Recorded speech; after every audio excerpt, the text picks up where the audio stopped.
Hello and welcome to the Aviation BBQ for some more socially distanced aviation chat. Today we're talking about a specific mission, and that's Close Air Support, or CAS for short. Who better to talk us through this than a former US Marine Corps Major, retired Marine Weapons and Tactics instructor, Doug Glover, who's going to tell us all about this fascinating mission. Doug, good morning. Great to see you. Thank you so much for joining us on the Aviation Barbecue. First of all, can you tell me where you are and how you are? Doing great. I'm here in lovely Beaufort, South Carolina, which you may know is the home of both the MCAS Beaufort, Marine Corps Air Station Beaufort, and Parris Island, the Marine Corps' boot camp, where they train all their incoming enlisted Marines, or one of two. We have San Diego. We refer to them as Hollywood Marines. We don't treat them the same as Marines that went through Parris Island now. We joke about that in the Marine Corps. But it's great here. It's a good day, and things are going good. Is it warming up there yet? Is it getting? I mean, I remember when I went to Beaufort about 4 or 5 years ago. It was so hot. So because you've been to Beaufort, you've experienced the miserable summer part there. It's warming up, but the problem is it's still cool, which means all the little biting bugs are out, the sand fleas as we call them. So if you've ever been to Beaufort in the nice part of the year, it's miserable for that, or then you get miserable and hot in the summer. Okay, I mean, I'm going off script here a bit, but I do remember the downtown bit, the old colonial town. I was absolutely blown away by that place. I thought it was beautiful. It's beautiful, and that's why my wife and I both stayed here after we retired out of the Marine Corps. We love it here. It's beautiful. It is a bit touristy at times, but it's a beautiful area. Well, that's what a great place. Let's just jump into this a little bit. And can you talk to me about your career in the US Marine Corps and exactly what you used to do and what you do now? Absolutely. So I used to be a weapons systems officer, which is a type of naval flight officer. So we have pilots on one side that are at the controls. We have naval flight officers who, in a variety of different airplanes in the Navy and Marine Corps, run systems, talk on the radio, interact with a lot of different pieces and parts of the aircraft.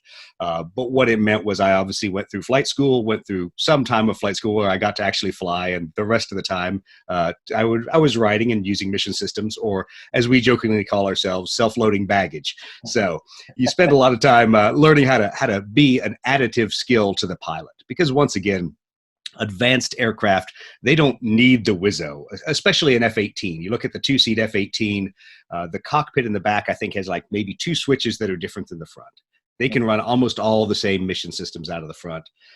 So our goal wasn't to do something specific for the pilot. It was to make the pilot better and to make them more effective, to take tasks off of them. So if it was night or bad weather, or we're flying at low altitude, we might run the radar. We would run the infrared cameras, the forward-looking infrared. We would coordinate with other agencies and talk on the radio so they could be focused on not hitting mountains, not getting shot down, important things like that. So, and it was a great career. I spent a lot of years actually all in the same squadron, the one behind me, the Hawks VMFA AW533. So every time I left, did something, I came back to the same squadron. Did you? Okay, at Beaufort.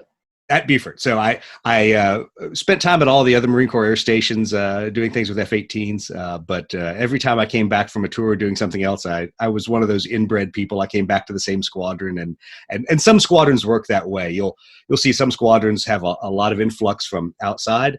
Some of them tend to be a little insular, like the T-Bolts, the squadron that just stood down, has always been that way. They've always brought their T-Bolts back to their squadron. And it's just it's a personality that's allowed in the Marine Corps. They allow some of their squadrons to really kind of build their team, send them away to do what the Marine Corps says, and then bring them back and keep that unit strong. That's really interesting. Is there a benefit to that, do you think?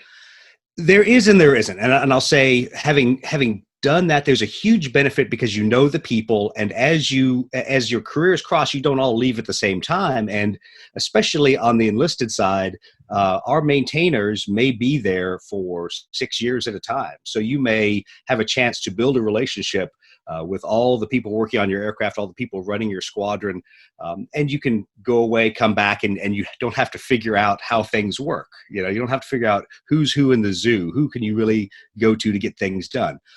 But it does become groupthink at times, and I've been in squadrons that are that way, and there's times that you sit there and you have to say, okay, we need to look at how we do business. We need to ask people down the flight line how they do business, and take ideas from them, because it can become very insular in a negative way, to where you say, hey, we're the Hawks, we're the A-team, we do things the way we want, and you have to be objective and step back and say, okay, maybe we don't know everything.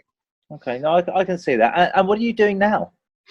So I have a couple different jobs. The one that pays the bills, it isn't a terrible job, but I work a lot in the foreign military sales careers, working with other countries that have bought the F-18 or are buying upgrades to the F-18 and working with their aviators, their pilots, and it's a lot of fun. And it keeps me, at least in the F-18 community. It's not as much fun as the other jobs that I have. So the fun part, the one I really enjoy is 3G Aviation Media, my branded, shameless plug there. No, For where we go out, we do aviation photography workshops. And so we really, Tony Granata, my business partner, he and I, and now Joe Kopelman is on board with us. We go out and we host workshops for photographers, ground-based. We do air-to-air experiences. So if people have never shot air-to-air, we take them up in a very canned, very safe environment and show them how dynamic it can be, how much planning goes into it. And we've kind of evolved that series of workshops over a matter of years, because everybody has different interests. Some want to go from zero to hero. They want to immediately go to setting up their own air-to-air photo events, and you have to sit there and go, let me show you how tough that might be. Yeah. I realize Jamie makes it look easy. It's not easy. So we try to do things and show them, all the complexity of it. And also for people that have a very high bar for the subjects they want to shoot, we try to offer them those experiences that may not be a workshop. They may not be teaching, but they're an opportunity to go out and shoot some very high-end subjects, a variety of different demo teams we've flown with. You've probably seen the video that Rich and his guys shot last year with the Blue Angels and the F-22. That was amazing. It was. And, that's one of those events you do and you go, I don't think I can top that. I'd better just settle down after doing that for a while and go shoot some nice warbirds and some nice, very, very planned out kind of shoots. Because it was an amazing shoot. The Raptor team and the Blues took great care of me. And it was a lot of fun. So that's the other job I do. And I always dabble in other hobbies and things, whether it's podcasting, things like that. But I have a lot of things to do. That's great. I mean, it sounds like you've got a beautiful mix going on there. Let's just jump into the close air support side of things a little bit. Absolutely. You've got a really, really clear grounding on that. Can you just tell me a little bit about that mission? It's obviously a core mission to the US Marine Corps. What is its primary purpose of close air support? So really the thing you have to remember about close air support is we have to kind of shatter all of our notions of what we've seen in movies and what Hollywood kind of shows us that close air support is, because it isn't about how close the enemy is to you. It isn't about how close you're dropping the bombs. Even though the word close is in there, there isn't a magical distance to it. It's all about the relationship. And so as the joint doctrine says, it's anytime air missions have to be integrated with the fire and movement of friendly forces. And so you say, wow, each air mission has to be integrated with the fire and maneuver of friendly forces. That's pretty detailed. And it is. And so what we in the Marine Corps, the reason it's so important to us is because we always talk about we're there to support that rifleman. Every Marine is a rifleman. Even though I'm an aviator, I'm expected to have gone through and done the things that the basic officer candidates have done, the basic Marines have done. We understand those kind of things. And we're very geared towards supporting the infantrymen. Fighter jets are cool. Fighter jets are wonderful. We like to go shoot down enemy airplanes. But the fact is we do that so that then we can go drop bombs after we've shot down the enemy airplanes. There's very much a tying of everything we do as Marine aviators to how does it support the individual Marine grunt out there at the pointy end of the spear. And am I doing something for my mission that I think is really cool, but is it not helping them? Am I going flying deep and striking a target he doesn't care about? I can have the Air Force go do that. I can have the Navy go do that.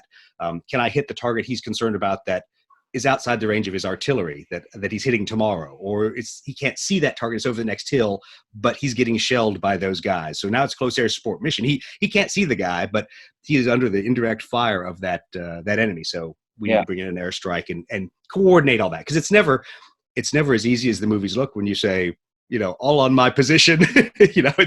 There's a lot of coordination that goes into putting that whole strike together. Well, and it's something that the Marine Corps really does well and prides itself on as well, isn't it? I think we do. All of the aviation branches in the U.S. military do close air support. And they may argue about whether it truly is close air support or whether they like doing close air support, and are they truly supporting the ground, or are they assisting the ground forces? And the people that really can get away with not doing it are some of the Army aviation, because they can be treated like direct fire support assets. So because they're part of the Army, they can just go in there and be controlled, briefed, missionized as if they were a direct fire support asset. And that's fine. That's something the Army chooses. Sometimes their helicopters come over and support other services, and we treat them like close air support players and and tell them how to do things. But each service has a little bit of its own culture. And what I will say is that the Navy and Marine Corps, while we're a team, the Marine Corps always remembers Guadalcanal. And so we always remember that we have close air support aircraft, because the Navy may want to pull its carriers back. They may need to go leave, and we don't want to be without close air support at that point. It may be a lot less aircraft, but we remember that. And also the Air Force, they're a victim of their own history. They did a lot to try to pull themselves away from the U.S. Army. And so they are very quick to draw that line and say, we can support you a little bit. We have other missions and roles we need to do because we're the United States Air Force. Whereas I think with most Marines, if they said, hey, you're scheduled for your fighter mission, go do close air support, we're like, on board. Yeah, I'll go do it. Yeah, I've heard that so many times. When you go into that CAS thing, it's just everyone's eyes light up. We're going to go and do CAS, and this is what we do.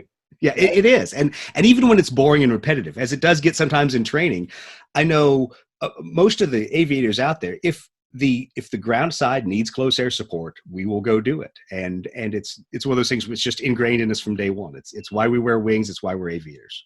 No, I get that, and I've seen that a lot. Are there any kind of specific qualifications or key skills that are associated with the mission? So I'll answer the second half of the question first, because it's one of kind of my pet rocks as a former weapons school instructor, is that the biggest skill for close air support is relationship building. And so in some cases, it's being a good listener, hearing what the ground commander needs, whether it's in the briefing before the mission or when you're on the radio with the controller out there who's directing that airstrike. And so it's being able to pull information from them. Sometimes it's being able to calm them down, because they may be an extremist. They may want to rush into engaging a target. And sometimes you have to say, you're really close. The weapons effects I have are going to impact you guys. Are you positive that you want this mission to go down? Or can I recommend a different weapon? Because you may show up and they may say, I want you to hit that target with a laser guided bomb. And you may say, can I strafe it first? I know that weapon is pretty precise, but I really would like to make sure, one, we're definitely on the right target, and two, I don't want to have any of my effects, effect friendlies. So, so there's a lot of give and take that has to be done in close air support. It isn't just showing up, one pass, drop your weapons, and go home. Now, you say qualifications. So on the aircrew side, there aren't close air support qualifications in the Marine Corps. What we say is, our aircrew, are they current and proficient in doing close air support? Have they flown that mission recently? We do have controllers proficiency and qualifications on the other side, though. Those who can direct those close air support airstrikes have a whole series of qualifications that they have to go through to do that. Oh, wow. And that's JTAC specific. Is there crossover between the JTACs and the aircrew? Do they kind of help each other out and support that kind of crossover? So there's it's really a large life cycle, I guess, is the best way to describe it. So you have JTACs, Joint Terminal Attack Controllers, and that's a common skill across a variety of services and a variety of countries that employ close air support. And there's supposed to be memorandums that tell everyone what the minimum level of training and minimum level of skill and currency is. Those can be wavered, like everything in the military. Sometimes organizations say, I can't train them that much, or I can't keep them current, and those go up to the general officers, and the generals and the admirals go, okay, well, we understand. You just got back from deployment. We'll keep you current. Yeah. So those things happen. And they happen all over the world, because even other nations have the same problems we do of flying enough sorties to keep their controllers current. But then in the Marine Corps specifically, we have forward air controllers still. We haven't gone to calling everyone a JTAC. And a forward air controller is a rated aviator or naval flight officer, so someone with wings on his or her chest, that has gone and has been JTAC qualified. But the reason we call them a forward air controller is we recognize there's a different skill set that you're bringing.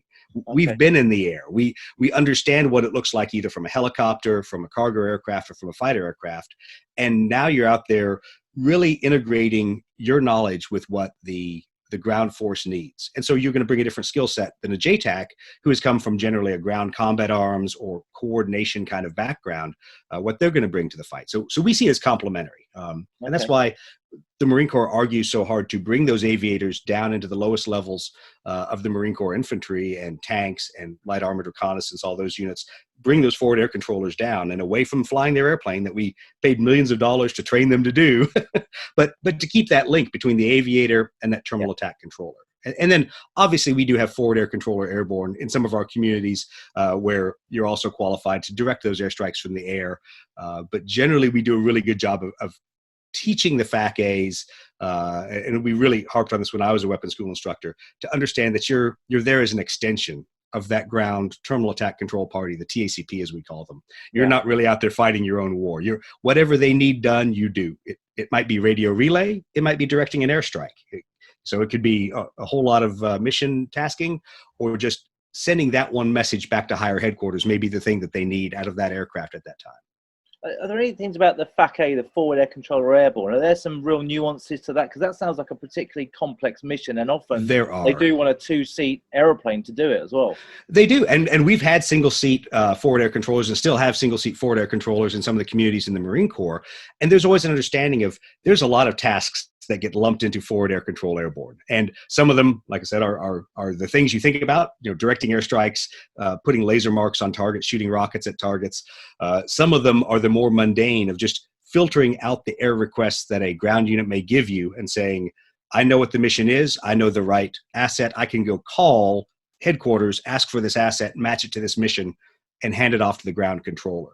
Okay. And so there's a lot of that goes on, and they're really, I'll be honest, we talk about both the FAC-A, and then there is the Tactical Air Coordinator, the TAC-A mission. It's a little different, but they have a common overlap in that you're supposed to be out there to assist the ground forces that you're supporting.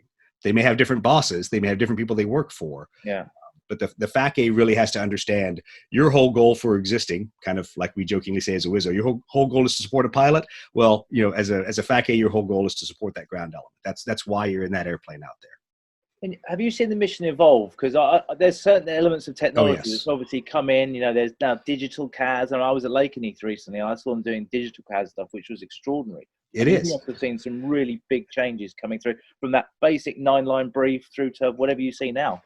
Absolutely. So it is a very different world now than it used to be. And the funniest thing to me, being there for a lot of the really dynamic change, was that people have a hard time not associating close air support with an airframe or a weapon or a way of doing business. And I even had a good argument with one of my good photographer friends the other day about, as they would refer to, close air support airplanes. Yeah. And I looked at him, I said, people said the same thing when we started using B-52s for close air support. They said, that'll never happen. You can't use a bomber. Actually, I can. Procedures may be a little different. The coordination may be a little different, but I can use a bomber. And they even said the same thing to us about GPS-guided munitions. I remember when we first went into Afghanistan in 2002, they said, you'll never use the Joint Direct Attack Munition as a CAS weapon.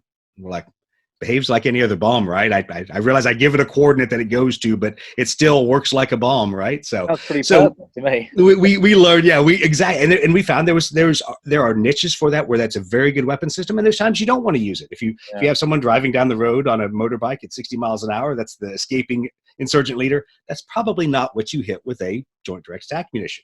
Yeah. But there, once again, like anything else, you have to understand, what did the ground commander need? Why is it a close air support mission? Is it CAS because he is also chasing down that insurgent leader with his people in up armored vehicles or in MATVs, and so you have to coordinate, can you strike him or do I stop striking so that they will go capture him? There's a lot of different things that you would do in those missions, and so it really evolved, at least the toolkit that we had for CAS, which was great. We had more tools, more aircraft, more things, more assets to rely on when doing the mission.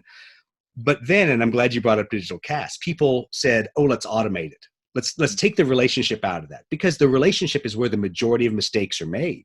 So people misunderstand what's said. They transpose coordinates. They don't really ask the ground forces what they want in weaponeering. They go, well, okay, he said drop a Mark 82. I'll drop a Mark 82.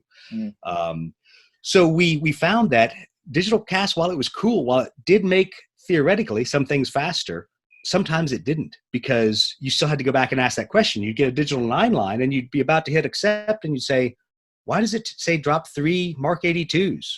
didn't he hear me check in? I only have one. And so now you're using voice radio to go back and say, hey, you said 3 weapons this pass. I have 1 weapon. What do you want me to do? Or I don't have the weapon you asked, or I just looked at the coordinate you gave me. You linked this perfect coordinate to me. I looked at it with my sensors and there's nothing there. What do you want me to do? Am I bombing an open field? Which might be the purpose of the mission. But it's so sometimes the message, the 9-line got there very fast, but we didn't shorten the relationship time as we used to refer to it. And that is always the toughest piece to neck down. And you do that through very concise terminology and saying very concise messages back and forth between the terminal attack controller and the strike aircraft. And you also have very set procedures, so things you do when you are trying to talk their sensors onto a location or to a target. You say certain things very precisely so it doesn't become this long, drawn-out discussion. Yeah. Like in most aviation comms, very to the point, don't say things you don't need to say. Well, and it's interesting, in terms of that relationship and what you're talking about, I mean, whenever I've heard it, whenever I've listened in, I've heard radio exchanges, and it sounds like a very, potentially be a very confused picture. Obviously, people under a lot of pressure. So it's about making sure you strike correctly, accurately. Exactly. So you make sure that your weapons go in the right place to avoid any of those blue forces, because there's a lot of pressure in that scenario. There is, and that's one of the skills that I think several of us instructors worked hard when we would do the weapons and tactics instructor course for our prospective instructors that would go through the school out at Yuma, Arizona. As they would work through that, we would have our instructors that were simulating the JTACs that were out there. They were controlling the airstrikes. They were JTAC or FAC qualified, but they were doing it as an instructor role for the student who was flying. They would simulate being overtasked, or they'd simulate being under the stress of being in direct combat. And we would have to show the students how you would talk people down in those kind of situations. And you would be very deliberate about this 9-line that might have been read to you at the speed of heat, because the individual is under combat stress, and you have to go back and confirm certain items, confirm things that they needed done, and not get caught up in their combat stress, in their need for the mission to go down, and be that stabilizing force out there. Because sometimes that is what does help us avoid fratricide, is that everybody for a moment stops, takes a look around and says, okay, I thought I saw small arms fire coming from that location. Was that good guys, bad guys, other, because especially some of the counterinsurgencies, just because someone's shooting doesn't necessarily mean they're involved in the fight. So there's a lot of things that would go on where you would try to really teach the instructors who are going to go out and make the fleet aviators, all the other aircraft pilots and crewmen in the Marine Corps, those guys are going to make them better. You teach them to teach everybody to be calm, teach everybody to relax, because it is a stressful situation. And I always think back to when we would do just even instructor close air support events, where it's instructors on the ground and all instructors flying. And you'd think, that's going to be fun. That's going to be great. High fives at the bar after everyone's done. We dropped some cool live ordnance, had a great time. But they were always the scariest, because you realized everybody had a high skill level out there. And you didn't want to assume anything, and you wanted to cross-check, and you didn't want to show up at night on night vision goggles, live weapons. You had to take a step back and say, I know we're all highly qualified here, but let's still do it the way we would do every other close air support mission. Absolutely. No, I completely understand and see that. Are there any particular, you mentioned some scenarios there. Are there any particular CAS missions that you can recall that were real standouts for you? Oh, absolutely. So, and it's why I always bring up the concept that we are there to support that individual Marine, that individual rifleman who's out there, and how disorienting that combat can be. Because I spent a year as a forward air controller in a battalion, went to Afghanistan, controlled missions in the very first part of the Afghan campaign, and then I went on to fly in Operation Iraqi Freedom. So all of a sudden I'm back in my squadron, now having experienced, very limited, but having experienced ground combat and using airstrikes in that kind of an environment. And now I'm there working with my squadron, trying to help them support the coalition ground forces as they're going into Iraq. So it becomes a very interesting dynamic that all of a sudden you know exactly what that person on the ground is going through, And one of the missions I'll never forget is checking in with one of the light armored reconnaissance units that used LEV-25s, very thin-skinned as they come for armored vehicles. You know, they'll stop some small arms, but when they get in a fight with tanks or other armored personnel carriers, it's kind of a little bit scary to them, especially if they've been ambushed. And a series of them were ambushed on a highway going up towards Baghdad in the middle of the night. And obviously they called for emergency close air support. They needed people on station immediately. And you would, as all the aircraft, of course, in the AOR point their nose at that radio call, everybody says, okay, somebody needs help. We're going to get there. You can see the fires burning from miles away on the night vision goggles. Wow. And so we point our nose in there. A couple of my friends and from some of the other Marine squadrons had showed up, talked to them. It was a chaotic situation. We show up about the same time as a bunch of Air Force A-10s and F-16s start showing up. And for me, doing close air support, it was one of those critical missions because when I checked in and talked to the air officer, who's kind of that individual at a regimental or battalion level who's controlling all the air missions and parceling out those attack aircraft to their individual forward air controllers or their JTACs. When I checked in with him, he was a guy I knew. And so it's kind of funny that as you check in with your flight call sign, pretty rapidly you come back with your personal call sign. So I remember checking in with our mission call sign by telling him that who it was in that crew of a CAS and FAC-A aircraft above him. Yeah. And he came back and I knew most of the forward air controllers in his battalion. And it was one of those moments where he says, I can't talk to them. I see their vehicles are on fire. Fortunately, it turned out it was just fuel bladders that had been ignited by the enemy's armor-piercing or incendiary ammunition. But he says, I can't talk to them. The vehicles in front of me are on fire. Here's where I know the friendly forces are. Everything on the far side of that, make it go away. It was a very, very quick, deliberate brief, not even a 9-line. And so I came back and I immediately had to ask him, like, so I have mark and control, what we refer to as a FAC-A. So I have mark and control everything off the road more than 500 yards. He goes, absolutely, you've got it. So at that point, you realize he's busy. He is literally fighting for his life and trying to keep communications between elements in his unit. And you do what you do in close air support. You grab your other assets. You find the A-10s. You say, hey, are you FAC-A qualified? Yes, I am. You take the west side of the road. Take all your Air Force F-16s with you. Go do good work. I'm on the east side of the road. And then we worked as a FAC-A and close air support aircraft there, engaging targets, letting other aircraft check in with us, doing that handoff, which is probably one of the most important things you do as a CAS or a FAC-A aircraft is tell your fellow aviator when he checks in what's going on. Because that ground forward air controller, he may be busy. He may, be conducting another mission, but that ability for the two air crew to quickly get on board and say, let me tell you what I've been doing for the last half hour out here. Don't bother engaging these targets, but here's some other things I haven't been able to hit.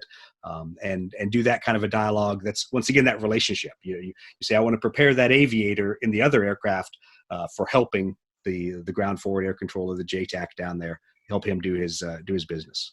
As the FAC-A, have you kind of assumed that responsibility and said, right, I'm going to let you get on with your thing. Don't worry about this. I've got this over here. It varies. So sometimes they give you carte blanche, as in that case, their air officer did. He said, you don't have to run the missions through me.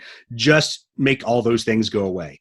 Sometimes you still have to run all your missions and all your attacks and then what you want to do through that ground forward air controller to get him to have approval from the ground commander. And that varies with what the rules of engagement are, the ground commander's comfort with aviation, because they may not be comfortable just turning over battle space to the aircraft to be engaged as the forward air controller. So there were times that I would find a target. I would radio to the air officer and say, I have found a series of tanks at this location. I want to run these Harriers on it, or I want to use these A-10s on it. And he would say, stand by, come back a few minutes later, mission approved. And you might have to go through something very, very slow. And sometimes it feels pedantic, but the purpose is when you're in places like Baghdad, as U.S. forces are approaching from both sides, people cross phase lines. Lines drawn on a pretty little map don't mean anything on the ground. U.S. troops ended up on the wrong sides of various lines to where you had to say, I see a lot of tanks there. Can I go down and make sure that those are not U.S. tanks because I'm about to hit them? And as a forward air controller, you had to work that out with your ground forces and even as a CAS aircraft. So, you alluded to it earlier because you said a lot of different aircraft do forward air control. And I mentioned single seat FAC-A. One of the biggest discussions we had in the Marine Corps is, do we need more forward air controllers or do we need better CAS platforms? Okay. Because a lot of times what people would use a forward air controller for wasn't necessarily for the terminal attack control piece that they had to be qualified to do. Mm. They wanted a forward air controller because they couldn't see the target, or they couldn't refine the target's coordinates, or didn't have the ability to go do reconnaissance. And we said, your CAS platform should be expected to do that. They should work for you. And you may not need them to bomb anything. You may need them to say, hey, I need you to go find the 3 T-72s that are on the west side of town. And that's the CAS player's job, even if he never gets to drop on them. That's what he should be doing. In the media recently, with regard to CAS, a lot of the headlines have revolved around the F-35, and we've kind of touched on this a few bits recently, and I've often heard it said that CAS is a culture. It's not necessarily platform specific, although clearly some platforms are better suited to this, absolutely, based on what we've just talked about. But what's your take on that? That it's just more of a culture rather than about the platform? Especially being associated with the Marine Corps F-35B program and seeing how they brought that aircraft out and now starting to field the F-35C. It is a revolutionary aircraft, and there are things it doesn't do like other airplanes do. So people always compare it to the A-10. I'm like, well, congratulations. There's a lot of airplanes that can't strafe as well as the A-10. That doesn't mean they're not close air support aircraft. Sure. They may not have as many weapon stations. One of the other photographers I was joking with, I said, have you ever seen an F-35 with its non-low observable stations on and loaded out with a lot of bombs? I'm like, that is a pretty nice CAS platform, because he sees a lot, he can talk to a lot of different sensors and other aircraft, and he carries a lot of weapons. So it comes down to, what is your CAS mission of the day? If you are being overrun by a horde of infantry, I probably would rather have an A-10 out there, or even a Marine helicopter doing that close air support.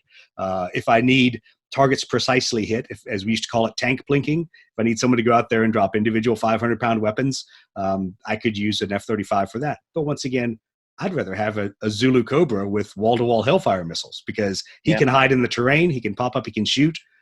But it's as easy as changing one component of the CAS mission, and a different platform works better. And that's the hardest thing we've had to get a lot of aviators, especially in the Marine Corps, because we're so proud of doing close air support, is that you have to be honest with the assets you bring to the table and what the mission requirement is and the threat. So if all of a sudden radar-guided anti-aircraft artillery, mobile especially, shows up, Tunguskas, Pantsirs, things like that, then you kind of look at your helicopter brother and go, I love you, man. You're awesome. I'm not sending you in there because I like you. I want to drink beer with you at the bar when this is all over. And so you bring an F-35 in at an altitude above those guys, able to either suppress their mission systems with some of his cool electronics, or just able to overfly it and put a precise weapon on it. And it may even be in that situation, that F-35, his role in CAS is just kill that single radar-guided anti-aircraft artillery piece. Make it go away, because if I shoot artillery at it, he's going to move. If I try to shoot him with a helicopter, he's going to shoot the helicopter down. You make him go away, then I'll bring the helicopters in, solve the problem of the tanks, and then we'll go from there. And so it's finding that right asset for the target and for the mission. And I guess that's why the importance of the blend within a MEU or something like that, the actual different assets that you have, enables you to put that correct asset to that particular mission. And that's where I was really fortunate, because when I did my FAC tour, I was in 3rd Battalion, 6th Marines, and we were the ground combat element inside 26th MEU. And so I was really, in a sense, raised as a forward air controller by all the aviators of the MEU, each bringing their own capabilities and showing me in every single exercise and operation we did that there's reasons why I want Cobras there. But there's also times I wanted the Huey there and not the Cobra. And there likewise were times I wanted the Harriers there. And then there were times that all of them, in a sense, got voted off the island. I said, I love all y'all. And I'll date myself when I say this. I'm like, I want those F-14s. I want those guys to show up, and I want them to bring a lot of F-18s with them. F-14.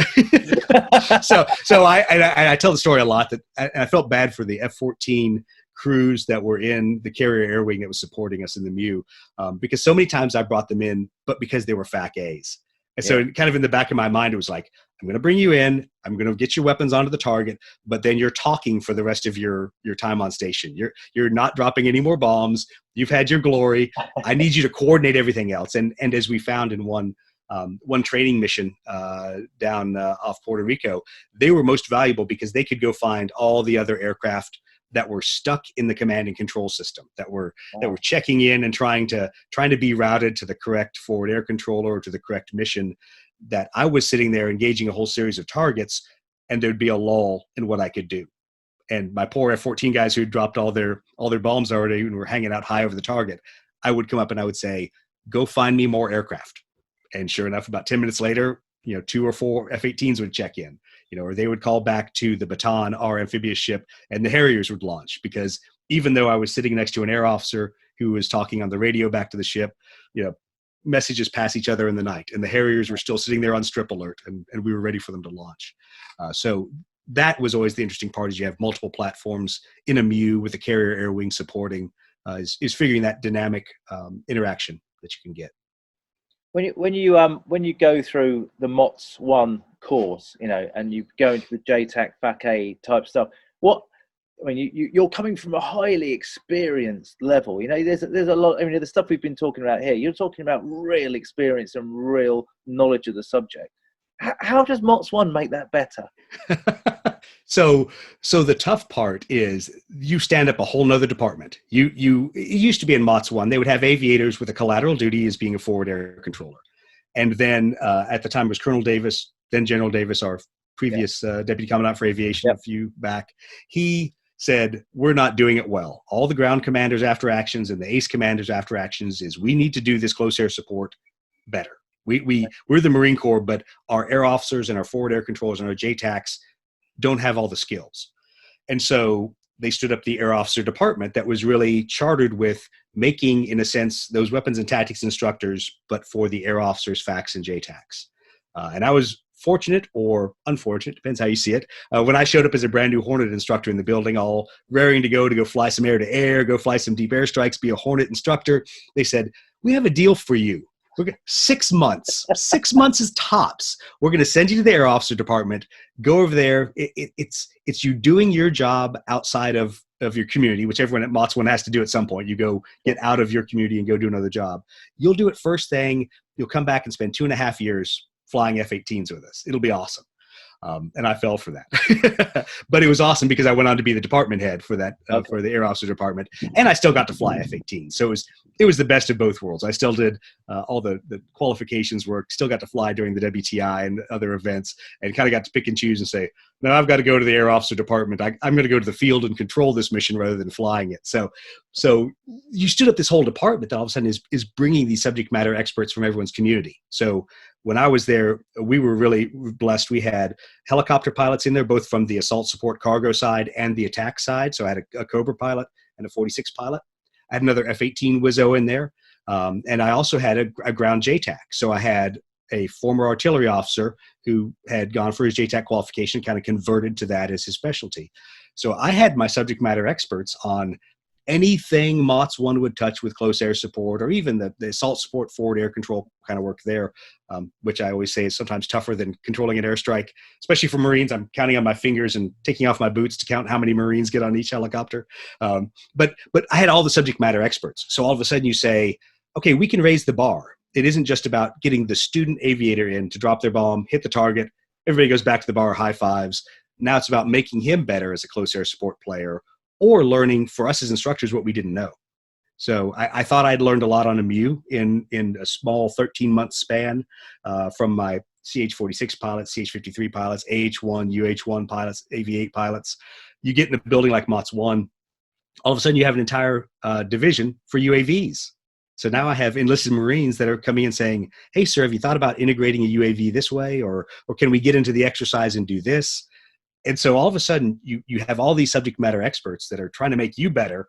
And you kind of suddenly step back and go, I don't know as much as I should. And I really need to get up to the top level of my game, which is always the great thing about being in an organization like MOTS 1.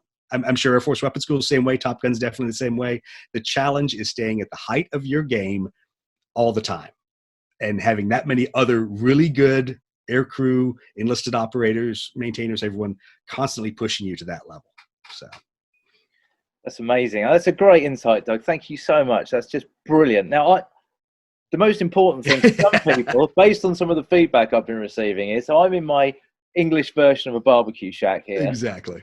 Can you tell me a little bit about the famous South Carolina barbecue? Because I've been researching up on it, and I know it's a big deal, isn't it? So it is. And if you think there's a topic that will get you thrown out of this state faster, It's misunderstanding South Carolina barbecue and the different regional kinds, because we're not just, we couldn't have one kind of South Carolina barbecue. No, we have at least three, if not more, if you count some of the things we've imported. So I'll break down the easiest part first. It's all about the pig. So, I mean, some people can have some barbecue chicken. That's good. If you want, you can do burnt ends, you can do a lot of other things. South Carolina, especially coastal Carolina barbecue, is about the pig. Okay. And if you roll down a country road in coastal Carolina, and somebody's out there with that nice little small smoker that you buy at Walmart or Tesco or Costco, they're an imposter. That isn't how you cook in coastal Carolina. We cook the whole pig. Okay.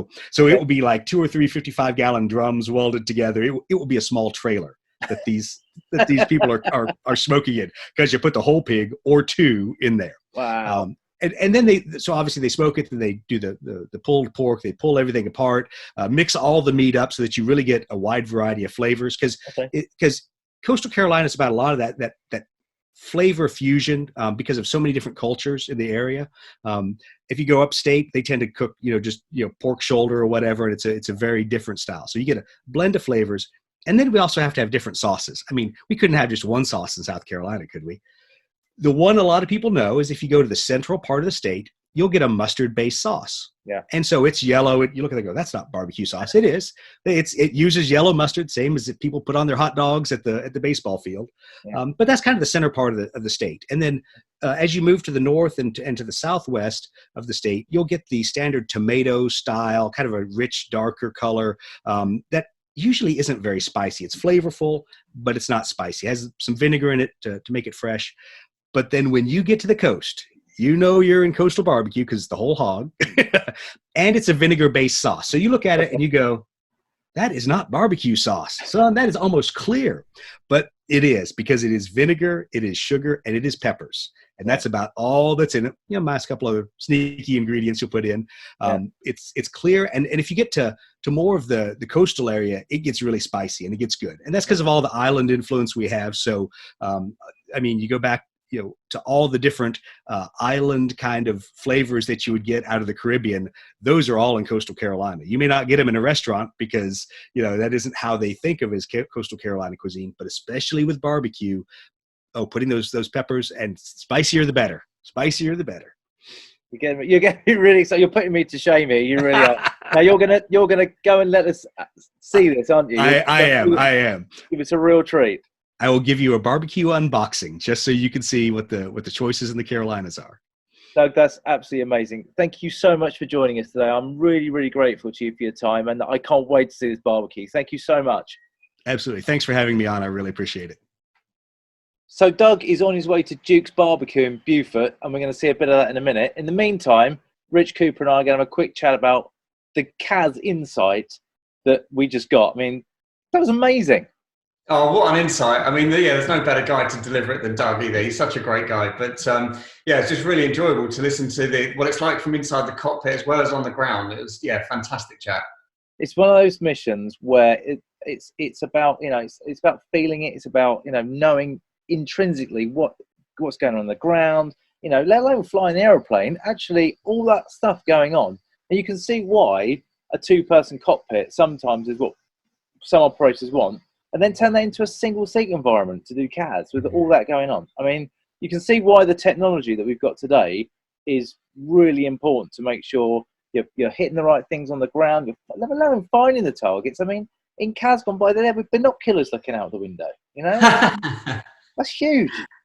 Yeah, it is. It's amazing to listen to all of that. I mean, just imagine what that must have been like in a pressurized environment with all of that information coming in, and you have to disseminate all of that information and make the right decisions at the right time. I mean, I also found a real interesting insight into the whole psyche of the Marine Corps a little bit as well, about just how much they're all about helping the guys on the ground.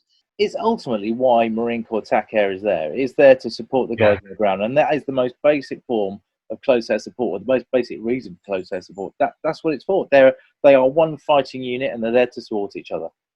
So do you think we've seen CAS develop as a more important role in warfare now? I think CAS has been extremely important for the last 20 years. I mean, it was obviously beforehand. It's been very, very visual for the last 20 years because of the kind of environments that the US military in this case has been involved in, Afghanistan, Iraq, Syria, those kind of insurgent wars when you've got troops on the ground who need support from above. And CAS has become a real, arguably too much of a focus that's had to be fueled by so many different efforts from around different air forces, navies, and the Marine Corps. So yeah, it's been a real focus. There's no two ways about it. And the technology's evolved in that time, but it's actually taken away from other missions, which is why we're kind of seeing now this kind of re-pivot into that near-peer, high-end, air-to-air, deep interdiction, stealthy, that kind of stuff. Whereas actually a lot of squadrons have burnt an awful lot of flight hours going and flying wagon wheels in the sky, flying close air support, doing urban CAS, for example. There's maps of certain countries that are all color-coded by building, so you can talk your way around an urban environment. It's become a real focus for the last 20 years or so.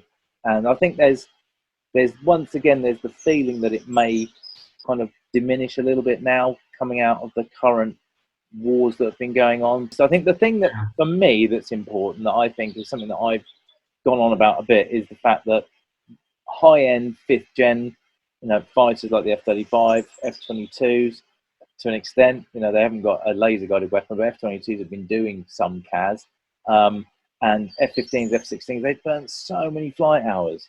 There's been a number of things that have been going on for 10 years or so now, looking at a light attack platform. So we've got the A-29 Super Tucano, there's the A-26 Wolverine, there's all sorts of other stuff out there, lighter attack aircraft and that. So, and that would give a kind of a tiered force. So if there's a low threat, then actually low or no threat, then you could bring in that light attack platform that's slightly less survivable, but the risks are lower for the aircrew because there isn't that potential other threat out there. And that's going to save precious flight hours on your high-end fourth, fifth generation fighter that isn't spending its time sitting in a CAS wagon wheel, accruing those hours and those fatigue index numbers by just sitting there doing something that's relatively benign, albeit important, and albeit needs to have that absolute accuracy, no confusion in terms of what you're going after, with all the techniques and all the tools at their fingertips to strike with precision. But those light attack aircraft can strike with precision as well now. So that kind of stuff coming in would seem a sensible balance for me. Yeah. So have you seen specific CAS weapons being developed or existing ones refined for that mission? Yeah, there are. So like 70mm rockets now. There's a laser guided rockets, APKWS from BAE Systems. So you'll laser it with the pod, but there's a laser seeker on the previous kind of unguided rocket. And things like rockets, wow. Yeah, and things like the GPU-54, the dual mode laser GPS 500-pound JDAM, which can hit moving targets. Brimstone is another one, which is a UK weapon, obviously. Brimstone is a classic example. That was initially fielded on GR4. That's now on Typhoon, and that's a very small laser-guided rocket. It's a dual-mode seeker rocket, but it's got millimeter wave radar or laser, and that can go after very, very small moving targets. So yeah, there's a whole bunch of new CAS weapons that have come along. That's the other side of it.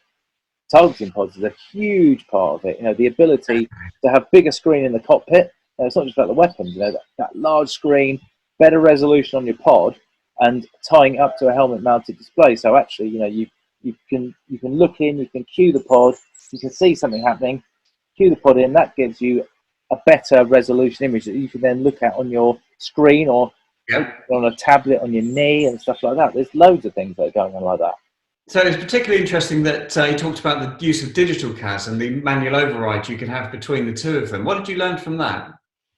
I thought it was really interesting because my understanding of digital CAS was to try and take away that ambiguity, so that you're actually, you've got the coordinates pumped into the aircraft, and you're not scribbling it down, you're not punching it in, hand jamming it. It's coming in. You're kind of confirming it. You're going, yeah, that's the point.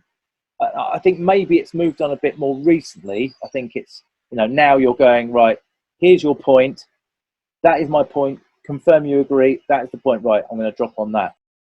So Doug has gone out to his local restaurant. He's going to come back. with the South Carolina BBQ. Oh, He's going to talk magic. us through it, and from his local restaurant Duke's, and it's a real treat. This is so. I think we're going to Can't have to wait. do more of this kind of thing. I need to find someone in Texas. If anyone's watching from Texas who wants to do this, and there's a specific place I'm thinking of near Randolph Air Force Base. So Magic. anyway, let's go and join Doug and see what he's got. Can't wait. Bring it on. Now, Jamie, here we have two different kinds of coastal Carolina barbecue. There's that thin sauce I talked about, mostly vinegar. Crack open this container. Oh yeah, there's that pulled pork. Of course, you got some collard greens, mac and cheese, hush puppies, and fried okra. It wouldn't be coastal Carolina without fried okra. Now, some people associate that yellow mustard sauce with Carolina barbecue, and that's kind of upstate. Plus, it's kind of messy because you got to put that all in your barbecue to make it look good. But we got those same collard greens. We've got ourselves some macaroni and cheese, hush puppies, and we also got fried okra, of course. So there you go, Jamie. Hopefully that'll give you an idea what Carolina barbecue is all about. Cheers, my friend. We'll see you when this is all done. Now it's time for a little bit of Carolina barbecue.